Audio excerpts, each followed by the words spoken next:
Vena Rofiatunisa dengan nomor NIM 10723021 dari Prodi S1 Gizi akan membahas mengenai spektrofotometri.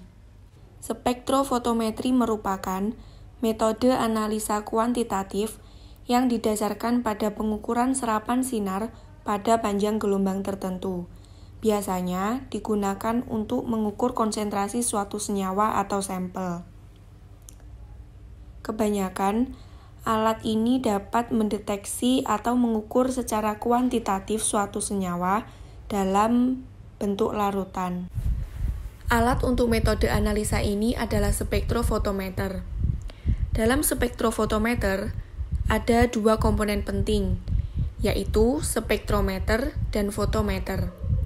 Spektrometer adalah alat yang menghasilkan sinar dari spektrum dengan panjang gelombang tertentu. Sedangkan fotometer merupakan alat pengukur intensitas cahaya yang ditransmisikan atau diabsorpsikan. Spektrofotometer digunakan untuk mengukur energi cahaya secara relatif jika energi tersebut ditransmisikan, direfleksikan sebagai fungsi dari panjang gelombang.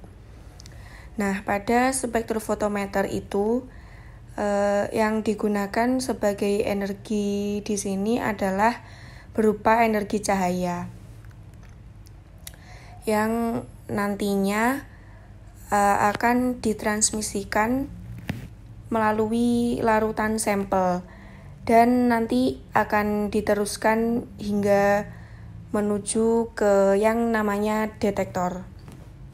Nah, dari detektor nantinya akan dibaca dalam bentuk angka yang menunjukkan banyaknya cahaya yang diserap oleh suatu sampel tersebut. Untuk spektrofotometer ada 3 jenis cahaya yang digunakan, yaitu ada yang namanya cahaya ultraviolet atau yang tidak nampak mata. Terus ada yang kedua, ada yang namanya visible light atau cahaya yang tampak, yang biasanya ada banyak spektrum warna dari mulai warna violet ungu hingga warna merah. Selain itu, ada juga cahaya infrared atau cahaya inframerah. Jadi, cahaya yang digunakan untuk alat spektrofotometer ini ada 3 sumber, yaitu ultraviolet, visible light atau cahaya tampak, dan cahaya infrared atau inframerah. Masing-masing memiliki panjang gelombang yang berbeda. Selanjutnya, untuk komponen dari spektrofotometer dan prinsip alat kerja. Berdasarkan gambar, alat ini mempunyai 4 komponen utama. Yang pertama ada sumber cahaya. Kemudian yang kedua ada monokromator. Monokromator ini terdiri dari slit atau pintu masuk, kemudian ada pendispersi atau penyebar cahaya, dan ada slit atau pintu keluar.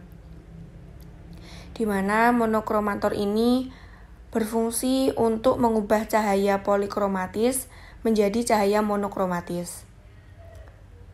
Kemudian, cahaya monokromatis ini akan dilewatkan pada sampel yang disimpan dalam kuvet. Nah, sampel tersebut akan menyerap cahaya dan akan meneruskan cahaya, di mana cahaya yang diteruskan ini akan ditangkap oleh detektor. Kemudian, oleh detektor diproses dan ditampilkan sebagai absorbansi. Nah, absorbansi inilah yang selanjutnya kita gunakan untuk analisis kualitatif dan kuantitatif. Nah, kita bahas satu persatu, yaitu terdiri dari 4 bagian utama. Yang pertama ada sumber cahaya, yaitu berupa lampu yang memiliki pancaran radiasi stabil dengan intensitas yang tinggi. Sumber cahaya bisa cahaya tampak, ultraviolet atau UV, atau inframerah. Nah, untuk alat yang digunakan sebagai sumber cahaya di sini berbeda-beda tergantung dari jenis spektrofotometernya. Apabila menggunakan spektrofotometer yang UV visible atau yang cahaya tampak, dia akan menggunakan lampu tungsten. Sedangkan untuk yang spektrofotometer yang menggunakan sinar UV sebagai energi cahayanya, di sini dia menggunakan lampu deuterium. Jadi berbeda tergantung dari jenis spektrofotometernya. Dan yang kedua ada monokromator, yaitu merupakan alat yang berfungsi mengubah cahaya polikromatis yang tadi dipancarkan oleh sumber cahaya atau lampu menjadi beberapa cahaya dengan panjang gelombang tertentu atau berbeda-beda, atau menjadi cahaya yang sifatnya monokromatis sebagai bentuk dari cahaya ini mengalami dispersi. Nah, bagian yang ketiga di sini ada yang namanya kuvet. Jadi, kuvet ini sebenarnya adalah salah satu bagian yang penting dalam spektrofotometer, di mana dia digunakan sebagai tempat sampel yang akan dianalisis. Biasanya dia terbuat dari berbagai bahan yang ada, yaitu kuasa, plexiglass, dan plastik, dengan bentuk umumnya balok yang ukurannya 1x1 cm dengan tinggi 5 cm. Penggunaan kuvet juga berbeda-beda tergantung dari jenis spektrofotometernya. Nah, apabila menggunakan spektrofotometer yang sumber cahayanya adalah sinar UV, maka kuvet yang digunakan adalah kuvet yang berbahan kuasa atau plexiglass. Sedangkan untuk pengukuran menggunakan cahaya nampak, itu dapat kita gunakan dari semua bahan, baik kuasa, plexiglass, atau kaca, atau plastik. Lalu bagian keempat yang juga penting dalam alat ini yaitu ada yang namanya detektor. Nah, di mana dia nantinya akan memberikan respon terhadap cahaya pada berbagai panjang gelombang. Nah, detektor ini selanjutnya akan mengubah cahaya menjadi sinyal listrik, yang selanjutnya akan ditampilkan oleh penampil data. Nah, dalam penampil data ini dapat berbentuk penunjuk jarum atau angka digital. Ini tergantung dari jenis spektrofotometernya. Biasanya, spektrofotometer yang model lama itu masih menggunakan jarum penunjuk. Sedangkan spektrofotometer yang lebih modern itu sudah tidak menggunakan jarum penunjuk lagi, tapi menggunakan angka digital. Jadi yang kita dapatkan akan menjadi lebih rinci dibandingkan dengan menggunakan jarum penunjuk. Nah, untuk prinsip kerja dari spektrofotometer ini sendiri didasarkan pada hukum Lambert-Beer. Jadi, jika cahaya monokromatis masuk pada media larutan, maka akan didapatkan hasil yang pertama, sebagian cahaya akan diserap medium, lalu sebagian cahaya lagi akan dipantulkan kembali, dan sebagian cahaya lagi akan diteruskan. Nah, cahaya yang diteruskan oleh sampel setelah melewati media larutan atau sampel yang kita uji menuju ke detektor. Nah, disinilah yang kita ukur sebagai nilai absorbansi. Ketika cahaya dengan panjang gelombang mengenai suatu zat, maka cahaya dengan panjang gelombang tertentu saja yang diserap. Jika zat menyerap cahaya, akan terjadi perpindahan elektron yang tereksitasi atau menjadi lebih tinggi. Perpindahan ini disebut transisi elektronik.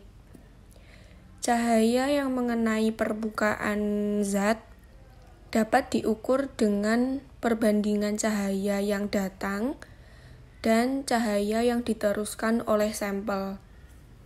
Jadi, untuk mengukur cahaya yang mengenai permukaan zat atau larutan yang kita ukur itu, dapat kita ukur atau dapat kita tentukan dengan membandingkan banyaknya cahaya yang datang dan juga banyaknya cahaya yang diteruskan oleh sampel.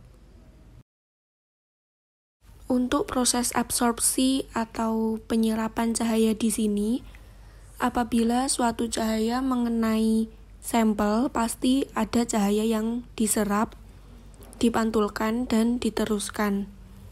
Di sini, apabila cahaya masuk melalui sampel atau melalui larutan, maka jumlahnya akan lebih besar dibandingkan dari cahaya yang diteruskan oleh sampel. Cahaya yang diserap diukur sebagai absorbansi atau biasa disebut A. Cahaya yang diteruskan diukur sebagai transmitan atau T. Hukum Lambert, serapan berbanding lurus dengan ketebalan sel atau B yang disinari. Semakin bertambah sel, maka serapan akan bertambah pula. Jadi, ketika cahaya ini masuk, lalu mengenai sampel atau mengenai sel, di sini sebagian cahayanya pasti akan diserap oleh sel atau akan diserap oleh sampel, dan sebagian lagi akan diteruskan. Untuk menghitung jumlah cahaya, T sama dengan nilai transmitan atau nilai cahaya yang diteruskan dengan rumus P1 per P0. Jadi P1 per P0 itu merupakan cahaya yang melewati zat dibandingkan cahaya yang datang dikali 100%. Atau kalau untuk menghitung T atau nilai transmitan di sini adalah P1 per P0 dikali 100%. Sehingga untuk menghitung nilai A itu sama dengan min log T sama dengan min log P1 per P0. Jadi, untuk menghitung absorbansi atau banyaknya cahaya yang diserap, menggunakan rumus A sama dengan min log T. Lalu yang kedua ada yang namanya hukum Beer. Absorbansi akan berbanding lurus dengan konsentrasi. Di sini A sama dengan E atau tetapan serapan dikalikan dengan B atau lebar kuvet dan dikalikan dengan C atau konsentrasi larutan. Dalam rumus ini, nilai B adalah 1 karena kuvet biasanya yang digunakan ukurannya jelas 1 cm sehingga dapat diabaikan. Biasanya untuk nilai B dan juga untuk nilai E atau tetapan serapan, di situ juga merupakan suatu tetapan sehingga dapat disederhanakan lagi bahwa untuk menghitung nilai absorbansi adalah sama dengan konsentrasi molekul dalam larutannya. Jadi, pada hukum ini menyimpulkan bahwa nilai absorbansi akan berbanding lurus dengan konsentrasi molekul dalam larutan atau A sama dengan C. Sehingga kedua hukum ini akan digabungkan menjadi yang namanya hukum Lambert-Beer yang menyatakan bahwasanya semakin tinggi konsentrasi zat, maka semakin tinggi pula absorbansi yang dihasilkan. Sebaliknya, jika semakin rendah konsentrasi zat, maka semakin rendah pula nilai absorbansi yang dihasilkan. Jadi, untuk menghitung nilai A atau nilai absorbansi adalah dengan menggunakan rumus min log T atau min log dari P1 per P0 atau sama dengan E dikali B dikali C, atau di sini adalah nilai absorbansi ini dapat dihitung menggunakan rumus E dikali B dikali C, karena biasanya ini bersifat tetapan dan juga B-nya ini 1, sehingga T dapat dipersingkat lagi bahwa nilai A ini sama dengan C. Jadi nilai absorbansinya ini sebanding dengan nilai dari konsentrasi zat. Maka semakin tinggi nilainya konsentrasi zat, akan semakin tinggi pula nilai absorbansinya. Atau semakin tinggi nilai absorbansi yang dihasilkan, otomatis zat yang kita ukur maka memiliki konsentrasi yang semakin tinggi pula. Jadi ini berbanding lurus. Dalam eksperimen, hukum Lambert-Beer terpenuhi apabila menggunakan peralatan yang pertama, sinar yang masuk harus sinar monokromatis. Dan yang kedua, penyerapan sinar oleh molekul dalam larutan tidak dipengaruhi molekul lain yang ada dalam satu larutan. Yang ketiga, penyerapan terjadi dalam volume larutan dengan luas penampang atau tebal kuvet yang sama. Kemudian yang keempat, larutan yang digunakan harus jernih agar tidak terjadi hamburan cahaya. Dan yang kelima, konsentrasi analis atau larutan yang dianalisis harus konsentrasi yang rendah, sehingga nantinya akan terpenuhi hukum Lambert-Beer dan menghasilkan perhitungan seperti pada rumus dari Lambert-Beer. Selanjutnya, kita bahas mengenai kegunaan spektrofotometer. Spektrofotometer dapat digunakan untuk mengukur konsentrasi senyawa biomolekul, misalnya asam nukleat atau DNA, RNA, protein, glukosa, dan klorofil. Yang kedua, dapat digunakan untuk mengukur aktivitas enzim melalui pengukuran kadar substrat atau produknya setelah reaksi enzimatis berlangsung dalam waktu tertentu. Dan yang ketiga, dapat digunakan untuk mengukur konsentrasi atau jumlah mikroorganisme, misalnya bakteri dan hamir. Selanjutnya adalah jenis-jenis spektrofotometer. Yang pertama ada spektrofotometer visible atau menggunakan cahaya tampak, spektrofotometer UV atau menggunakan cahaya UV sebagai sumber cahayanya. Yang ketiga, spektrofotometer UV visible, gabungan antara spektrofotometer visible dan UV, spektrofotometer IR atau infrared, dan juga spektrofotometer serapan atom atau biasa disingkat SSA. Dan berikut adalah gambar dari jenis-jenis alat spektrofotometer.